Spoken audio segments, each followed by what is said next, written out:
Hello and welcome to this week's edition of Avero Live. Today we are talking with OpenGov here in our office in Knoxville. OpenGov is a leading provider of all kinds of software to government agencies, and we're thrilled to have them in our office today as part of our continuing series on uh, bringing value to our prospects and customers. We want to make sure that we're bringing the best and brightest available in the industry to come talk to you and for you to understand what's on offer and ask any questions. So let us know where you're joining from. The comment box is open. Send your questions in. Again, my name is Avi. I'm the founder and CEO at Avero Advisors. We are an independent third-party consulting firm that specializes in local government in the U.S. We're not affiliated with any software vendors, and therefore we're always in your corner. But it's our job to bring industry and market knowledge to you. So with that, I'm going to introduce Mr. Eric DiProspero, the Chief Revenue Officer for OpenGov. Eric, welcome. Thank you. Thanks, Avi. Great to chat with the team here. Absolutely. Tell us a little bit about OpenGov and yourself. Like, how did you? I'm always curious to ask about how people end up or have the jobs they have. Chief Revenue Officer is a Sure. big responsibility. Sure. Yeah. So I started with OpenGov almost 9 years ago, and at the time we were, one and a half products, 60 employees and a couple hundred governments, right? And kind of through our growth, obviously now we've become one of the leading players in the market for cloud and AI suites of software for state and local governments. Now working with over 2,000 governments to date, and for my kind of personal journey and some of our growth is really bringing disruption, right, and bringing a new approach and a different way of thinking about the world and challenging the status quo. That's great to hear. In OpenGov, it's not a new company. It's not a new product suite, Yep. but you guys are expanding your product suite. Sure. A lot of what we do on our live streams is perception myth busting.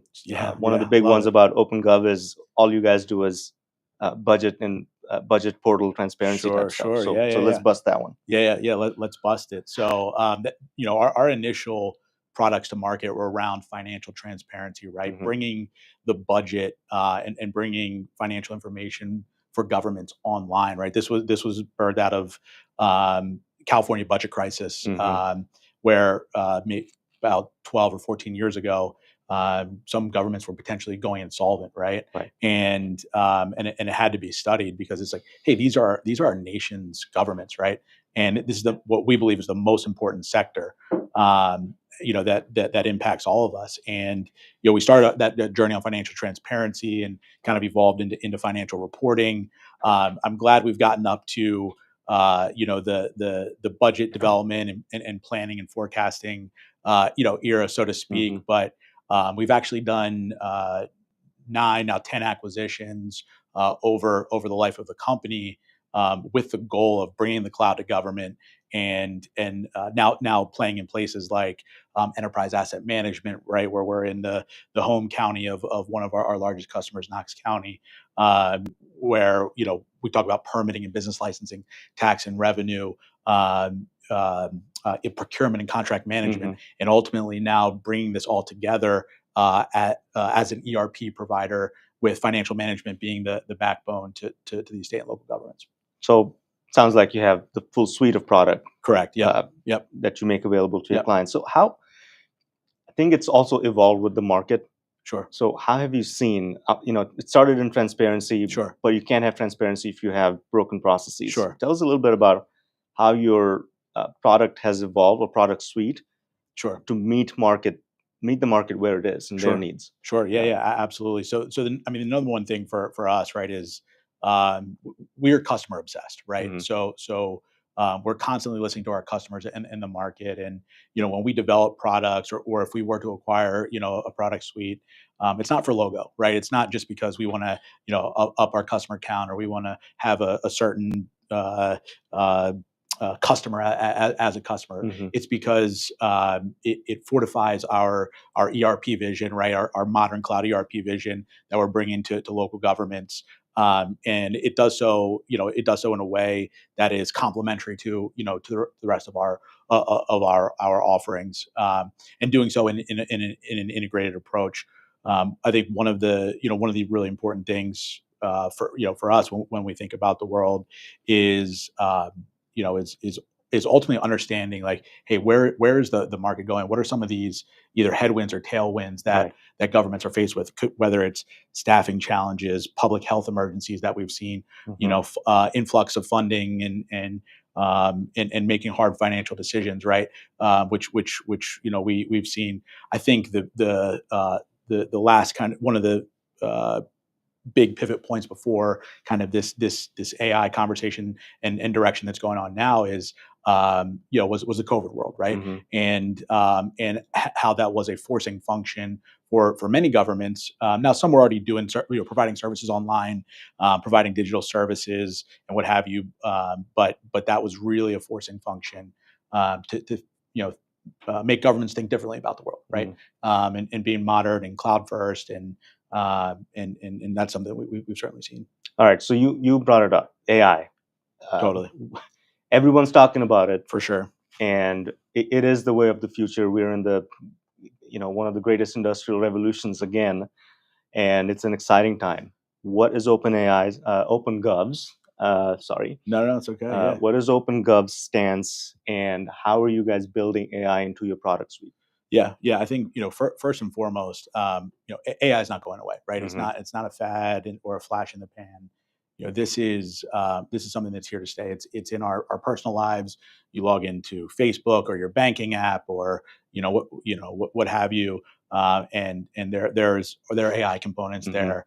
And us as the leader in the market, we're taking an AI first strategy, right? Yeah. And that's a flag that we are planning as a company, and ensuring, number one, that we've got a comprehensive approach, and understanding of what is our AI strategy for all of our individual product suites. What is our company kind of mission statement on AI, and also how does that impact things like our partner ecosystem, Hmm. right? And some of those other areas. Additionally, we actually just made an acquisition in the AI space, company formerly called Ignatius, but this is now our public service platform, for deploying AI based apps, and allows us to really quickly get to market and be responsive to our customers' needs based on the problems that they are trying to solve, which is really exciting. And we certainly know that this is a curve, right? Hmm. We need to help usher through change management and educate, right? And ensure that our customers are not only comfortable but successful with anything that is AI. The last thing I would say is, like, from an automation standpoint, right? And we think about AI. It's not entirely new, right? I think Hmm. many governments have been doing some type of automation or AI work in previous years, but obviously now we're seeing quite a bit of acceleration. So what is because it's so new that I don't think the world has figured out exactly where and how it goes. Meaning, there's software firms out there that are building it into the core platform. Sure, The simplest applications we've seen so far are chatbots, totally, right? Easy to do today. It sounds crazy, but right, chatbots is the easy right, easy part of AI. right. What's OpenGov's specific way of doing AI? Are you guys building it into each product? Yep, Because here's why I'm asking: when you acquire different products and make them into one yep, product or yep, under one logo, yep, integrations often tend to be a problem, right? yep. If you don't do Totally, it right. totally, totally. With AI, you have the unique opportunity now to not necessarily having to build hard-coded integrations. For So sure. talk a little bit about how you're doing this. Yeah, absolutely. So kind of break it into two buckets. One is Hmm. inside of our four walls, right? Right. How we are thinking about leveraging AI as a company, and with our staff, and then outside our four walls, Hmm. right? Which is what impacts our customers and what goes into the products, and what have you. Inside of our four walls, from a coding and product development standpoint, from an employee productivity standpoint, examples would be how we take notes in meetings, right? Or how we maybe generate documents and reports, or those types of Mm-hmm. things. For more employee productivity.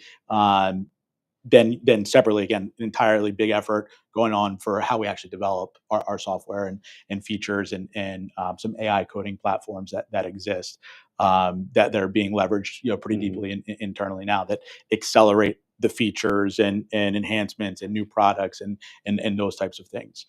Then when you think about outside our four walls, right? Um, we have a charter and have been building AI specific features for each of our individual product suites, um, across the board, right? Mm-hmm. So I'll give you for example, in our procurement and contract management suite, right?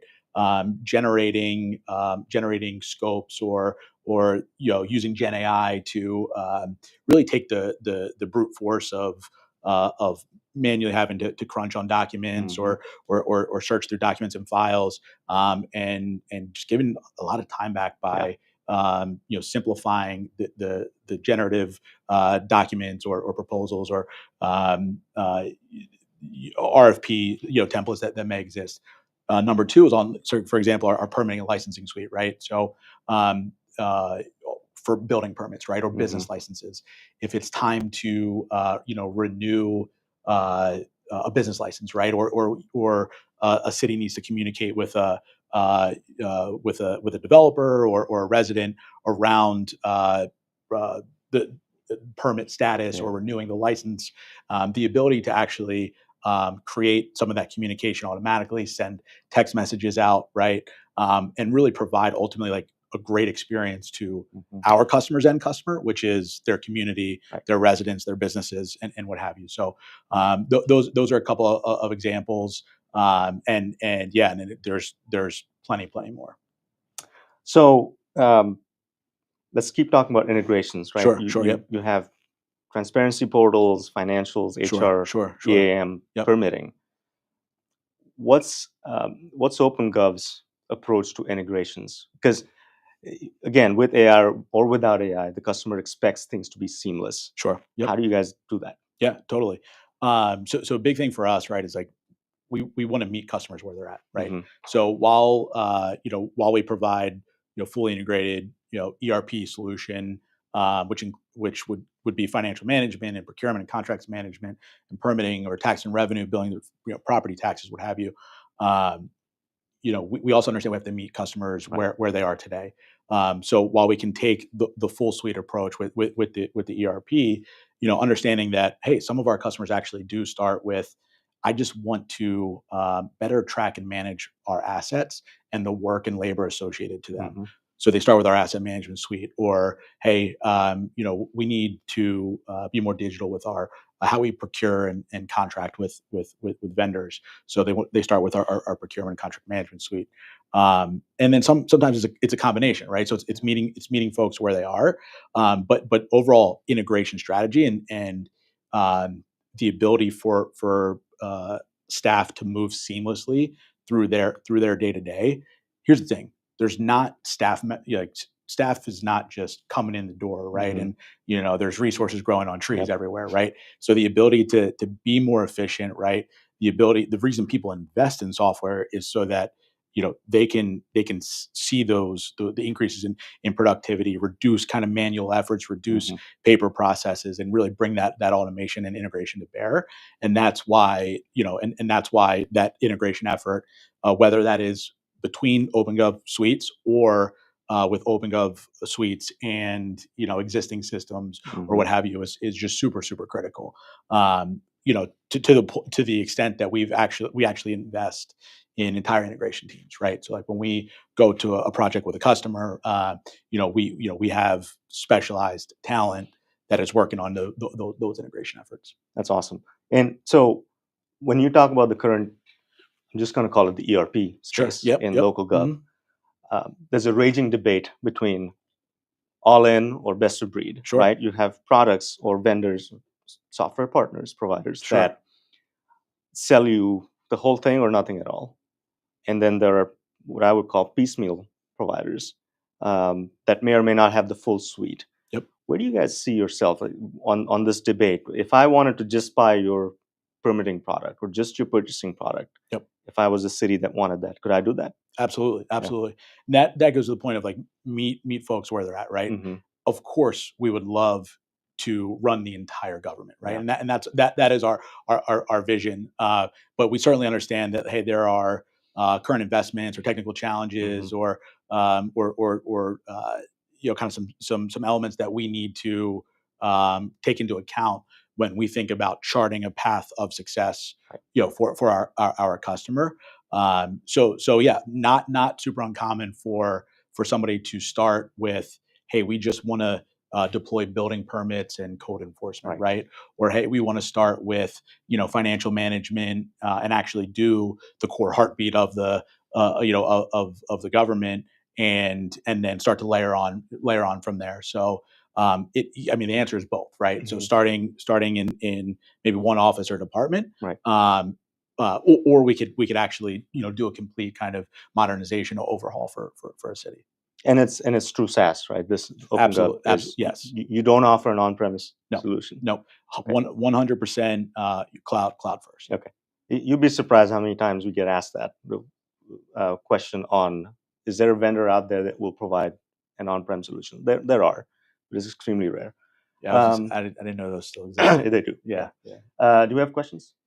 A quick question check. Lots of comments. Okay. Lots of Anything comments. interesting? So, Any hecklers? No. no Anything, hecklers. anything Good. controversial? Yeah. No. Everyone's loving the conversation, in particularly around AI and transparency. Excellent. So, Awesome. Lots of comments. All right, we'll keep going then. Please, yeah, absolutely. Let's talk about the role of third-party consultants. I think before that, let's talk about your partner ecosystem, Yeah, right? Because you absolutely. rely on them for deployments. Is it all partner-driven, or is there a mix? We do, it's a mix. Large majority in-house. Yeah, Mhm. yeah. Certainly our in-house. We do have a growing partner ecosystem, and again, that's based on customer demand, right? So, a couple of examples would, and again, we've got a really successful in-house professional services kind of project management team that our belief is you can have really great technology and modern software that's purpose built for government, but without subject matter expertise and the handholding, software doesn't screw itself in, right? So getting folks stood up and getting our customers on a path to success in the shortest amount of time possible is the recipe for success. So marrying the two, really great technology, strong technology with strong implementation, experience. There are instances where that subject matter expertise will actually live outside of our four walls or in a partner ecosystem. So, for example, managing infrastructure, right, or areas where maybe in like health and human services where there's deep domain subject matter expertise. That we may leverage a partner to come in and help with change management or some of the business process needs, and bring that expertise to bear. Because I mean, bring it back to ultimately state and local governments and their customers are the communities, right? The residents, the businesses, they provide services, right? And the criticality of some of those services just requires some really deep domain subject matter expertise that some we will have in house, and some we will look to leverage maybe some partners in our partner ecosystem, some of which you've also had on the show as well, to really drive the impact for our customers. Yeah, and I think that's the most important thing. Like you said, it doesn't screw itself in, but you also need to make sure you know exactly where to screw it in. Yep. So a lot of pre-work is required to make this a successful project or projects. For sure. And a lot of times, I think software providers show up when the client's not ready. They think they can press a button and totally have the thing go live, but there's so much work. And the second thing I'll say is it's never a software project. It's a people project. You're realigning workflows, you're realigning people's jobs, you're allaying fears of them being let go because of software. you don't know where resistance to change comes from, but it's always present in projects like this. Yep. And I'm glad to hear you talk about that aspect as equally more important as your product. Yep. Change management is for sure one of the most difficult things to tackle, and I think that comes from strong leadership, right? And leaders that from the customer side that say like, hey, we're going to make we do want to make some change for the better, and positively impact not only the staff but but the community and ultimate service delivery as well. So it's definitely one of the biggest things, and a big focus that we put on. So Eric is joining us today from UKG, and Nice. he asks, public sector customers commonly ask for post-go live support. What is OpenGov's model? Yeah, great question. Hey, Eric. Did you get that audio? Eric W. Let me respond to that. Did you get it? Okay, sorry. Got it. Okay, yeah, absolutely. So, again, just orientation for OpenGov is we're customer obsessed, right? We believe when we wake up every morning, we eat, sleep, breathe, repeat government, right? That's all we do. And we invest and overinvest in our customer success, from implementation to going live to post go live, right? So in the post go live world, we have an entire customer success team, right? So these are our dedicated customer success managers that stick with our customers through the life of their engagement, right? So whether they have to call them once a day, once a week, once a year, once an hour, right? That is the human resource that is there for them to make sure that they're using the software, getting the most out of it. Kind of main point of contact for our customers. Their role is in the name, customer success. Separately, we've got a 24/7, 365 US based technical support team, right? That if there are technical questions in the platform, you got to file a ticket, what have you. There's an award-winning support team. I would add from the Stevie Awards, but they're available for more of like the in-depth technical questions, right?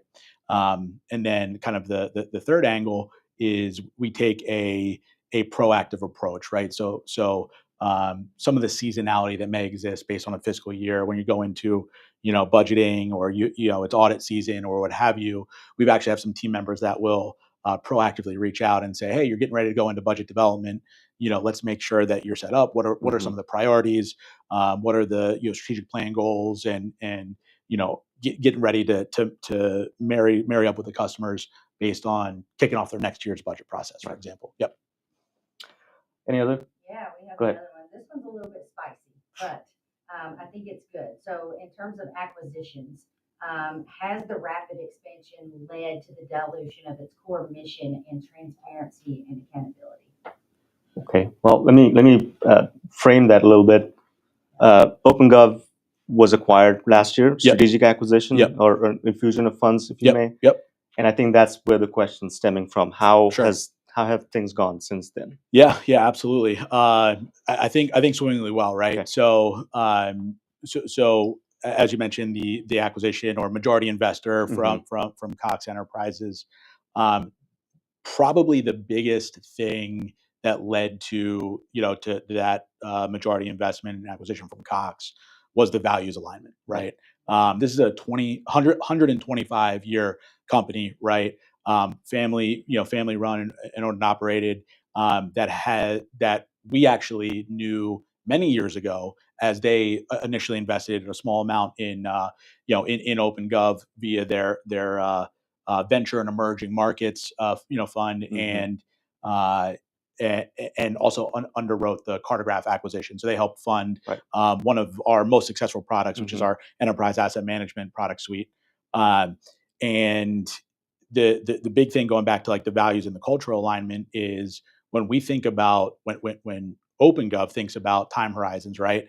This is a generational company for us, right? And this is not a churn and burn thing. This is a very much a company that's going to outlive all of us. And when you think about Cox and their time horizons, they think in generations as well, right? And they're focused on sustainability, right? If you look at some of their portfolio companies, they're focused on like emerging tech and emerging markets, and it was a really good marriage, and somebody that we had quote unquote dated Yeah. previously as well, right? So it's been again it's been great. Obviously, we've done 2 additional software acquisitions in the last year around tax and revenue, and our new AI app builder and forms of workflow product. So we're living it, and I think ultimately that values alignment, that cultural alignment is just rooted us in continued success. So are there any holes in offerings so far, or at this point, meaning other areas for you guys to go acquire or holes build into? holes in offerings. I mean, look, you could always have more features, right? You could always have more product, or you wish it would do that one little thing, and we are building as feverishly and fast as possible. There's obviously areas that we're always keeping an eye out for, Right. again, which would be complementary to to our ERP offering and our cloud suites today.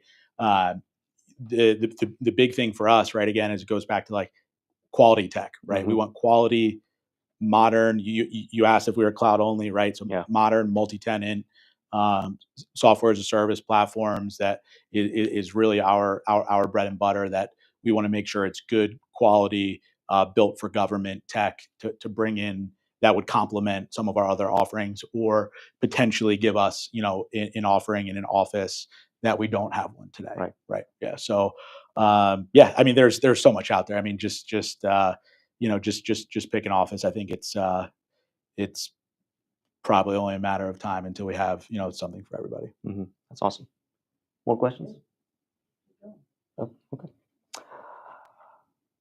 What give me like a story of a client you think is a great success post OpenGov? I mean, I'm sure there's many, but like, is there one that sticks out? Yeah, quite a few. I'll pick. There's a small, there's a small community in in Ohio that adopted our permitting and licensing software, right? And within being live, within call it 3-4 months of using the the software, they're like, hey, people don't walk in here anymore, right? Like we used to get walk-ins and drop off a paper packet for a permit application on our desk.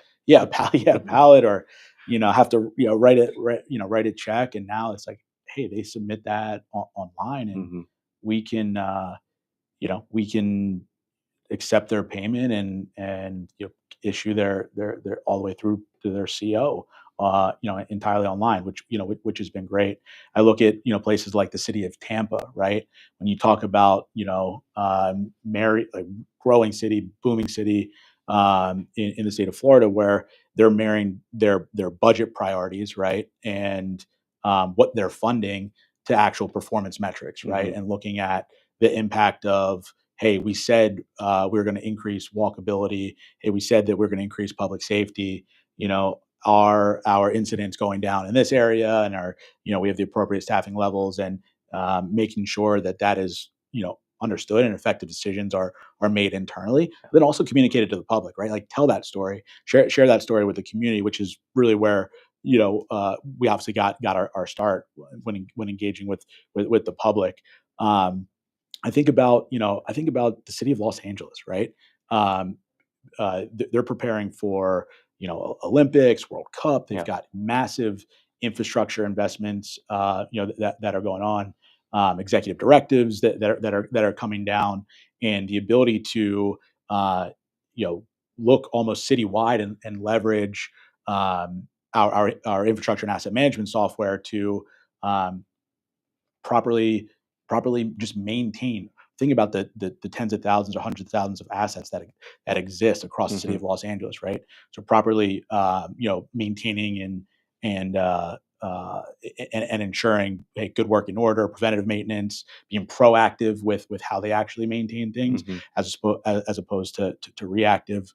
I think all in all, this is you going back to the kind of the transparency and budgeting component.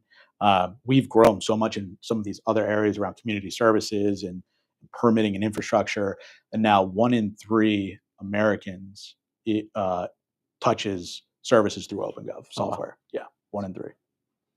I'm going to rattle off your product offerings: budgeting and planning, financial management, tax and revenue collection, asset management, permitting, licensing, procurement, and contract. Am I leaving out? Probably something, but it's from the internet, so it's accurate. Yeah. And our new AI app platform is That's right. Yeah.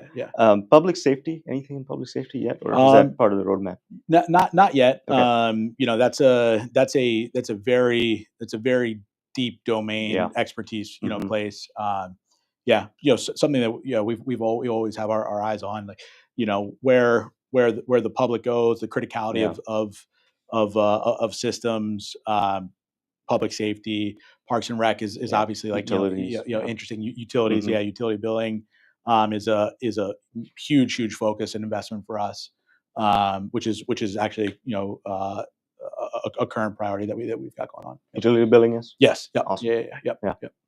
Yeah. Any more questions come in? Yeah. How does OpenGov determine its ideal ERP customer with respect to operating budget today? Any plans for expansion for the future? Yeah. So if you think about the whole world, that is the total addressable market, right? And then you've got kind of product market fit, right? Which you think about making customers, successfully, repeatably, and then a subset of that product market fit is where you think you can take the product and make folks successful. Is like, what is the ideal customer? We're in the smaller medium government focus right now, but we're our main goal, and we talk about how quickly we're trying to build and modernize. Is this is going to be an ERP for all governments, right? State and local. So that's where a lot of our investments are going. Actually just got a when just to kind of highlight the success of our customers when and how seriously we take it. When a customer goes live on our software, there's an internal notification, right? There's an email notification that says like, we got there, right? Like, this is great. They're billing for trash, right? They're billing for water. They're paying their employees, right? They're issuing permits, whatever it may be. There's like, we sound the alarm bells because it should be celebrated, right? Our customers are the lifeblood of the company. Ultimately, and we actually just had one that came across yesterday for a pretty large city in Texas that that is live on the full ERP offering. That we're very excited about. Awesome. Yep. Is there a client that or a prospect that you would turn down because they were not ready, didn't have the infrastructure for taking on your products, or a size? Well, we don't do federal government. Okay. Right. So we're state and local, primarily local, right? Okay. But some statewide agencies, some statewide engagements. For example, we run all the permitting for the state of Rhode Island for both some of the state agencies as well as every municipality in the state of Rhode Island. But the lion's share of our business is at the local level, where obviously there's tens upon thousands of them. Would we turn a customer away? What I would say to that is, like, we are big on mutual success, right? And we would never sign ourselves up for something that we didn't have a good understanding of how to get a customer on that path to success, right? And again, there's so much in the state and local space and we have no, never say never, but we're not focused on federal for the time being. Got it. And you brought up a good point. The clients need to be ready, first of all, and understand what they are buying or asking for, and if that's the thing that they need, right? And that's where For we sure. come in. Yeah. And a lot of our work is around strategizing on modernization, For sure. and then bringing the right partners on, helping them do an RFP selection, Yep. so that when they sign the contract, they know exactly what they're getting, and that it is a good fit Yep. for the organization. Totally. So, have you worked with independent consultants like us elsewhere successfully? Yeah, absolutely. So, in whether it's responding to RFPs, Mhm. right, that have been developed, or independent consultants that may be running an evaluation, look, there's a lot of noise out there, right? Yeah. And it can be difficult to cut through the noise and what's real. We had a conversation, you know, uh, before we went on about, like, hey, the AI approaches and what's real versus what's noise, Right. and product development and what have you, and you know it can be difficult for a government to take all this work on themselves to say, like, I need to go research the entire market and understand every little nuance. And obviously, this is where your Yeah. firms like yours come in. And yeah, absolutely, we work. We work obviously inside of the government's process, right? Mhm. And honestly, like, cutting through we try to challenge the status quo and cut through that noise, right? Because we think we've got a great story to tell, which is a government only, right? Modern technology, modern cloud approach, and that, and obviously firms like yours help elevate and understand that as you're helping them navigate the waters that run deep. Yeah, 100%.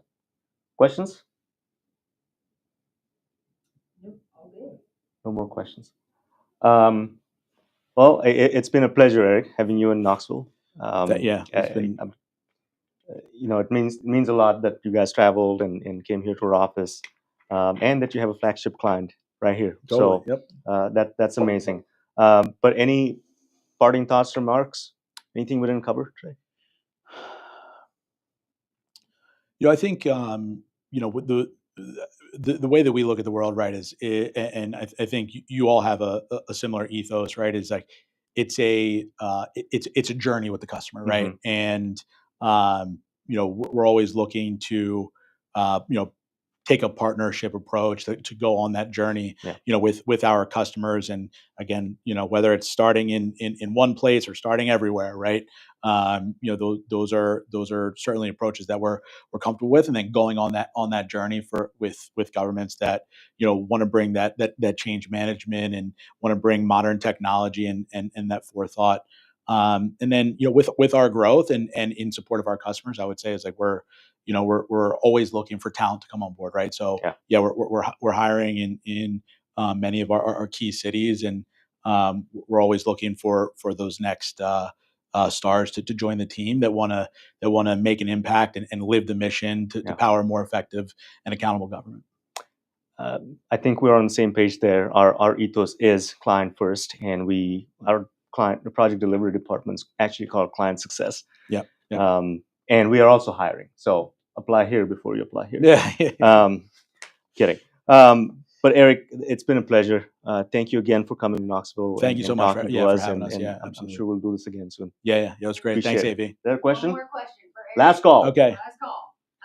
Eric, you've been at OpenGov for a number of years. What has kept you so passionate about helping local government, and where do you see OpenGov in the next 5 years? Wow. Jeez, that is Save the best for last. There you yeah. go, man. Wow. Without turning this into a dissertation, when I first sat down with OpenGov 9 years ago, and I was new to government and GovTech and government technology, but had worked with some disruptors, in other industries previously. Really the vision and the mission and everything that was outlined in those early conversations as a part of, hey, do I want to go do government transparency? Like, it wasn't necessarily like this the sexiest thing, but the vision, obviously the mission, and then the vision that was outlined at the time, uh, we have hit that and more. Like I couldn't even imagine that the company looks like what it does today, Mhm. as it was outlined back then. What keeps me kind of ticking, so to speak, is the market, our customers, our continued investment in products. Like you wake up every morning and it's like there's a new challenge to tackle and problem to solve, or product to to take and get to our customers. Like we truly believe that this is the most impactful industry in the world. Look, for me personally, my dad's a contractor and is in construction, right? And he's a hard hat, lunch pail type of guy. And to have him text me and say, "You have to go down to this township, and I can't believe I got to go there for this permit," and yada yada yada. That's the reason. Like I know that there are real people. There's real world impact that we are making. We're not just driving Wall Street profits here. We're actually impacting people's day-to-day life, right? For the staff that we actually get to work with, for the communities that they serve and the services that they're providing. It's the real world making a difference, and you feel good. And when the nights get long and the mornings get early, you feel good about yourself. You feel good about the work that you're doing, and it's only a matter of time till we can get to everybody. And I truly believe that. That's amazing. Thank you. Is that it? All right. With that, I mean, what a way to end this conversation. Yeah. But I'm sure we'll talk again soon, Yeah. Eric. Awesome, Avi. Thank you Thank so you for much. coming to Vero. Yeah. Absolutely. Take Thank care. you. Thank you all. Subscribe to the channels, and if we missed any questions, we'll respond to them in the comment section. But keep the conversation flowing. We'll keep having these wonderful guests on our channel. And again, my name is Av, and I'm the founder and CEO at Avero. Go check us out on all of our channels. And like I like to say, send me a letter.